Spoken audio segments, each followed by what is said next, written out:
বাড়ি ফিরে অভিজ্ঞান দত্তের মুখোশ খুলে পুলিশের হাতে তুলে দিল বিহান। হ্যাঁ বন্ধুরা, এমনটাই দেখা যাবে। বিস্তারিত জানতে ভিডিওটিতে লাইক দিয়ে চ্যানেলটি সাবস্ক্রাইব করে শুরু থেকে শেষ অবধি দেখতে থাকো।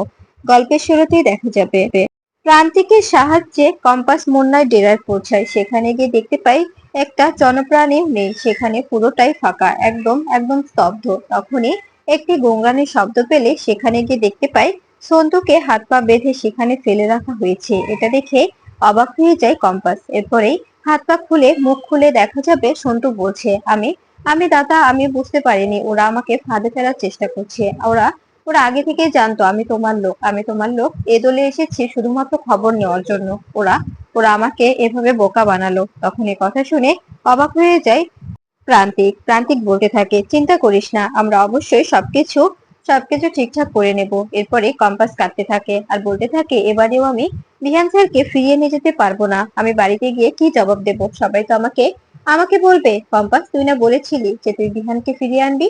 কোথায়? তুই তো বিহানকে ফিরিয়ে আনতে পারলি না।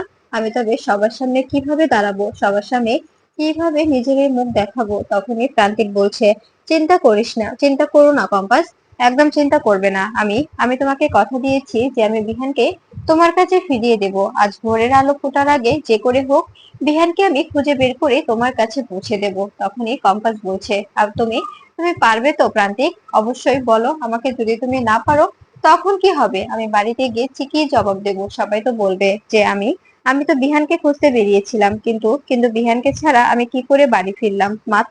মা তো আশা করে আছে যে আমি বিহানকে নিয়ে বাড়ি ফিরবো। আর মাকে গিয়ে বলবো, মা দেখো তোমার ছেলেকে আমি এনেছি। মা তো আমার দিকে অনেকটাই ভরসা করে আছে। আমি আমি এখন মায়ের সামনে গিয়ে কি করে দাঁড়াবো বলতে পারো? তখনই প্রান্তিক বলছে, আমি তোমাকে কথা দিয়েছি।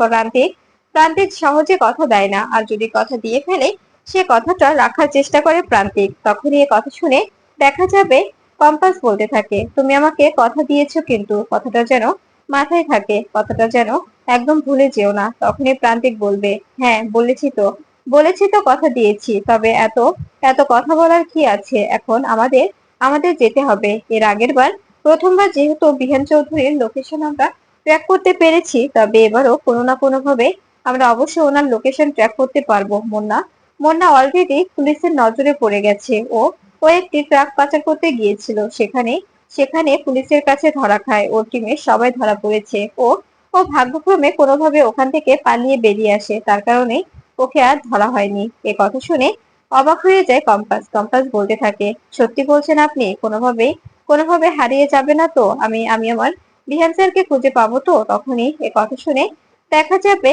প্রান্তিক বলছে, হ্যাঁ অবশ্যই অবশ্যই খুঁজে পাবে তুমি। তখনই তখনই কম্পাস বলতে থাকে, আমি কিন্তু আশা নিয়ে আছি যে আমি বিহান স্যারকে বাড়ি ফিরিয়ে নিয়ে যাব।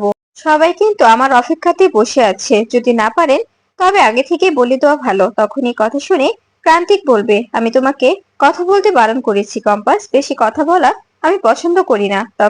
তখনই দেখা যাবে প্রান্তিকের সঙ্গে থাকা ছেলেগুলো বলতে থাকে, প্লিজ আপনি এতটা কথা বলবেন না দাদা। দাদা এতটা কথা সত্যি পছন্দ করেন না। উনি যদি একবার রেগে যান তবে কিন্তু আর আপনাকে উনি সাহায্য করবে না। তখনই কম্পাস চুপ হয়ে যায় আর বলতে থাকে, তবে তবে চলুন, এখন কোথায় যাবেন আপনি?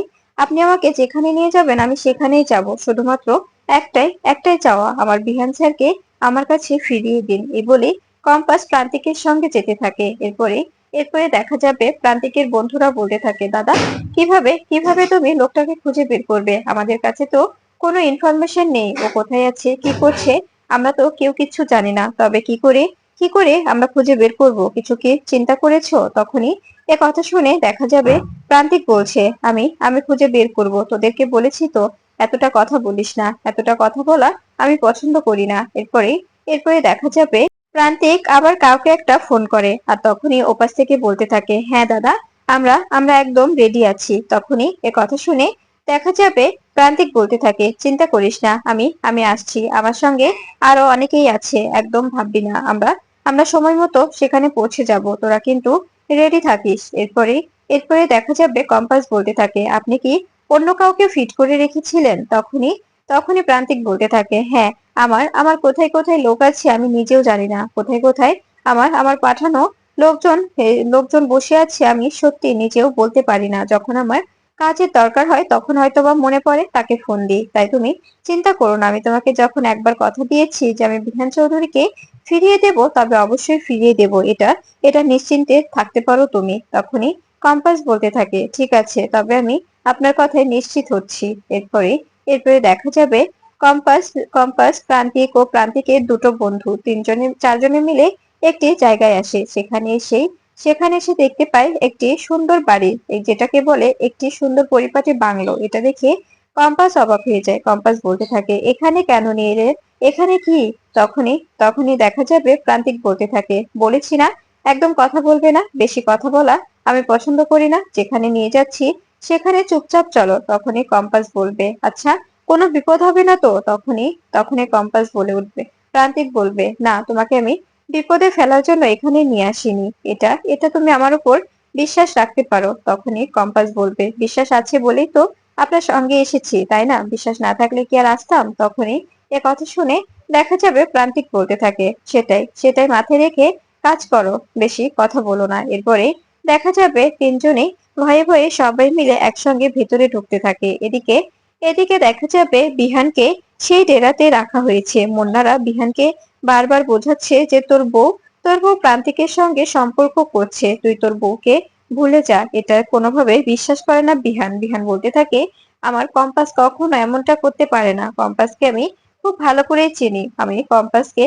খুব ভালো করে জানি। ও কখনো অন্য কোনো ছেলের দিকে হাত বাড়াবে না, ও শুধু আমাকেই ভালোবাসে। তখনই এ কথা শুনে মুন্না বলতে থাকে, তুই তুই ভুল জানিস। মেয়েরা মেয়েরা প্রান্তিকের মতো ছেলেদেরকে পছন্দ করে। ও তো সবসময় সবার সবার পাশে দাঁড়ায়, সবাইকে সাহায্য করে। মেয়েরা তো চায় একটি ছেলে যে কিনা সবসময় সবার পাশে দাঁড়াবে, সবাইকে সাহায্য করবে। সব মেয়েরাই এমন ছেলে চায়। তোকে দিয়ে তোর তোর ওয়াইফ কি করবে? যদি তোকে ভালোই বাসতো, তোকে চাইতো, তবে অবশ্যই তোর খোঁজ নিত। এখন অব্দি কি কোনো খোঁজ নিয়েছে তো? তখন এই কথা শুনে দেখা যাবে বিহান চুপ হয়ে যায়। এদিকে এদিকে কম্পাস প্রান্তিক দুজনে আস্তে আস্তে ভেতরে ঢোকার চেষ্টা করে। এরপরে প্রান্তিক বলবে, কম্পাস, সাবধানে, ওরা যেন কোনোভাবে বুঝতে না পারে ওরা কিন্তু ভেতরে আছে। আর আমার কাছে পাক্কা খবর আছে তোমার স্বামী ভেতরে আছে। এ কথা শুনে অবাক হয়ে যায় কম্পাস। কম্পাস বলতে থাকে, যদি যদি সত্যি সত্যি বিহান স্যার এখানে থাকে, তবে আমি অবশ্যই বিহান স্যারকে এখান থেকে আজকে নিয়ে যাব। তখনই প্রান্তিক বলছে, হ্যাঁ হ্যাঁ, আজকে এখান থেকে তোমার স্বামীকে আমি অবশ্যই বের করে তোমার হাতে তুলে দেব। তখনই কম্পাস বলবে, আপনি যদি আমাকে আজকে বিহান স্যারের সঙ্গে দেখা করিয়ে দিতে পারেন, বিহান স্যারকে নিয়ে যেতে দিতে পারেন, তবে আমি সত্যি আপনার কাছে অনেক কৃতজ্ঞ থাকবো, অনেক অনেক কৃতজ্ঞ। আপনাকে আমি কখনো কখনো আপনার ঋণ শোধ করতে পারবো না। এ কথা শুনে প্রান্তিক বলছে, তোমাকে এতটা কথা বলতে হবে না, যেটুকু কথা বলার দরকার সেটুকুই বলো, আর সময় নেই। এরপরে দেখা যাবে সবাই মিলে ভেতরে ঢুকে যায়। তখনই কম্পাস দেখতে পায় জানালা দিয়ে বিহানকে মুন্না আজে বাজে কথা বলছে। তখনই এটা দেখে রেগে যায় প্রান্তিক। প্রান্তিক বলতে থাকে, মুন্না, তোর এত বড় সাহস, তুই এভাবে এভাবে ওই লোকটাকে আমার বিরুদ্ধে আর কম্পাসের বিরুদ্ধে আজে বাজে কথা বলছিস? তোকে তোকে দাঁড়া, কি করছি। এরপরে দেখা যাবে প্রান্তিক রিভলভার নিয়ে ভেতরে ঢুকে আর বলতে থাকে, এখানে এখানে শুট করে দেব তোকে। এরপরে কম্পাস বলতে থাকে, প্লিজ প্লিজ এখানে এরকম কিছু করবেন না, আপনাকে আমি রিকোয়েস্ট করছি। এরপরে এরপরে দেখা যাবে মুন্না রিভলভার বের করে বলতে থাকে, তুই আমাকে কি শুট করবি প্রান্তিক? আমি কি করতে পারি তোর কোনো ধারণা নেই। এরপরে এরপরে দেখা যাবে তখনই প্রান্তিক এই বলেই রিভলভারটা শুট করতে যাবে। ঠিক তখনই কম্পাস বলতে থাকে, আমি বললাম না আমার কাছে সেরকম সবকিছুই আছে, তবে কেন আপনি অযথা রিভলভার বের করছেন বলুন তো? আমাদের সেফটির জন্য যা যা প্রয়োজন সবকিছু আমি নিয়ে এসেছি, একদম ভাববেন না। এরপরে দেখা যাবে কম্পাস একটি স্প্রে বের করে স্প্রে করে দিলে তখনই মুন্না চিৎকার করতে থাকে আর বলতে থাকে, আমার চোখটা জ্বলে যাচ্ছে, আমি কিচ্ছু দেখতে পাচ্ছি না।